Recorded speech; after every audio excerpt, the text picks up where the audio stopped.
What's up, G.I. Joe fans? Welcome back to the M.I.B. Master Museum. I'll be your curator today. Guys, we got another cool one for you. Another fun one for you. One that is very dear to my heart. All the way from 2003, we bring you the G.I. Joe versus Cobra Shipwreck.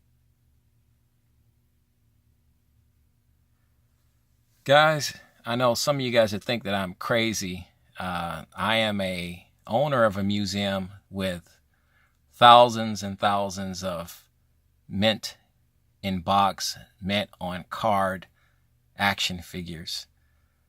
And this is one of my favorite figures that I have in my collection. Outside of my Lone Ranger, he's just... I would like to put in words. Let's bring this guy in. I would like to put in words what my Shipwreck action figure. For one, I'm a big fan of Shipwreck, period. But this is a figure that when I first laid eyes on him, and this was a figure that I bought at Walmart for $9.96 all the way back in 2003. And when I saw this figure, I said, you know what, I absolutely, positively have to have this figure. I talked some time ago about figures that I keep in our main collection room just for sentimental value and purposes and reasons, because they have a certain affinity with me, closeness. And this is one of those figures. My shipwreck figure, G.I. Joe, has never been outside of my main collection room. Ever since 2003, he's been in our main collection room here at the museum. And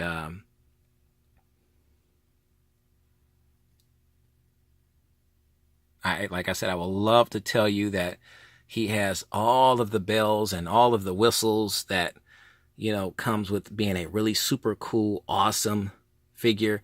But I think just in his simplicity of being a carded figure, an original head sculpt I love this Scully cap here, blue Scully cap, pistol, basic pistol. I love the shoulder holster. He's got the M16, and he's got this beautiful walkie-talkie with the super long antenna.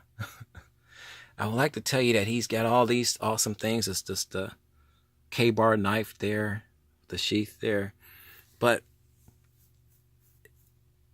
I can't truly put into words. To me, he's just an awesome figure, beautifully made. I know this is Hasbro trying to really keep their prices down, and they were definitely trying to get that demographic where the hard workers, people that couldn't really afford 30, 40, 50, 60, in some cases $80 action figures from Hasbro and the G.I. Joe line. These figures were made on a cheaper scale. They were made on a cheaper scale. They were sold. Let me re-reference that, phrase that. They were sold on a cheaper scale. But these figures had all of the same quality features to them.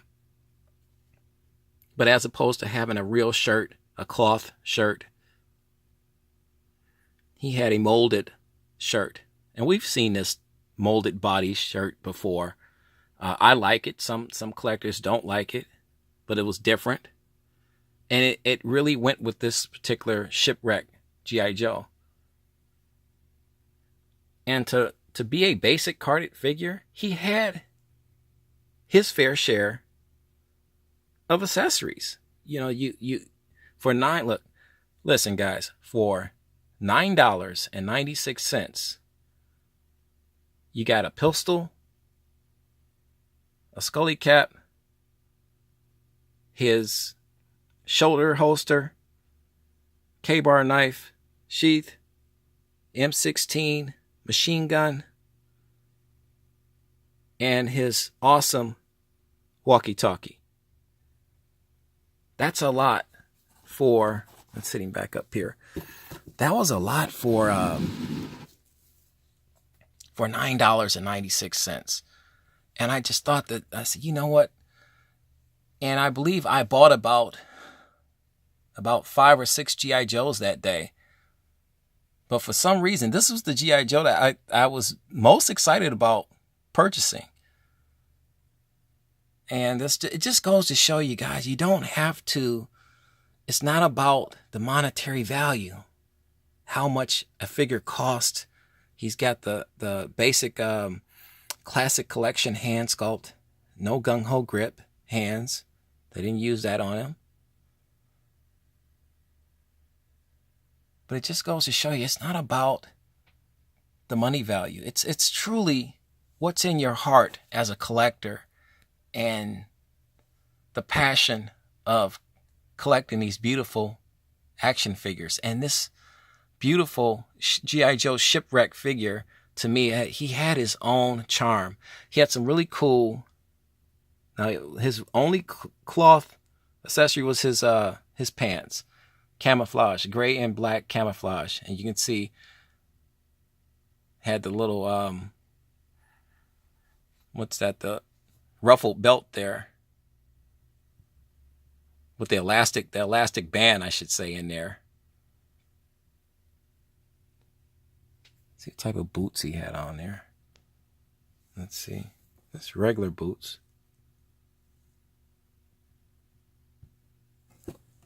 But just a cool figure, and one that I really enjoyed throughout the years of just, and this is a figure that we will pull out from time to time to look at him.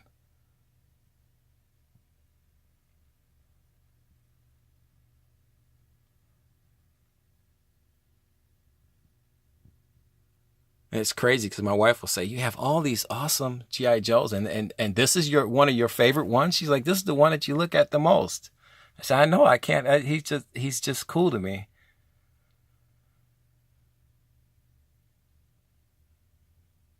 Guys, what do you think of our G.I. Joe versus Cobra Shipwreck figure? Am I crazy? Do you have a figure that doesn't cost a lot? Or one of those figures that's just really obscured and nobody talks about, that you really like? We like to hear all of that. That's why we're collectors, guys. Leave your comments underneath this video in the comment section. We like to hear all of that. What's your favorite collectible? Maybe it's not a action figure. Is it a comic book? You know, is it something else? Is it a coin? Is it a stamp? What's your favorite collectible?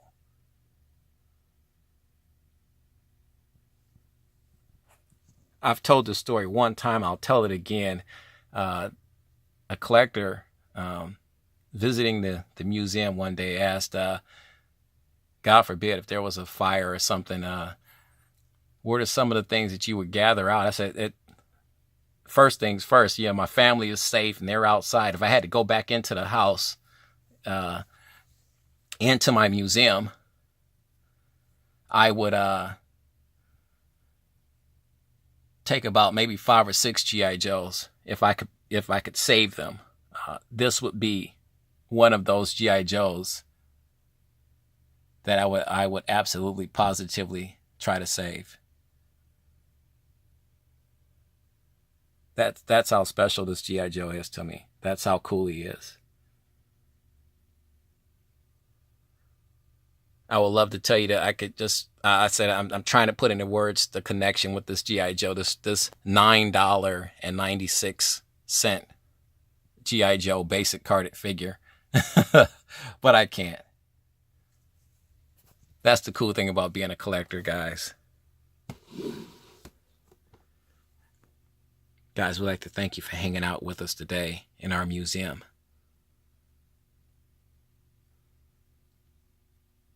You know the routine, guys. God bless.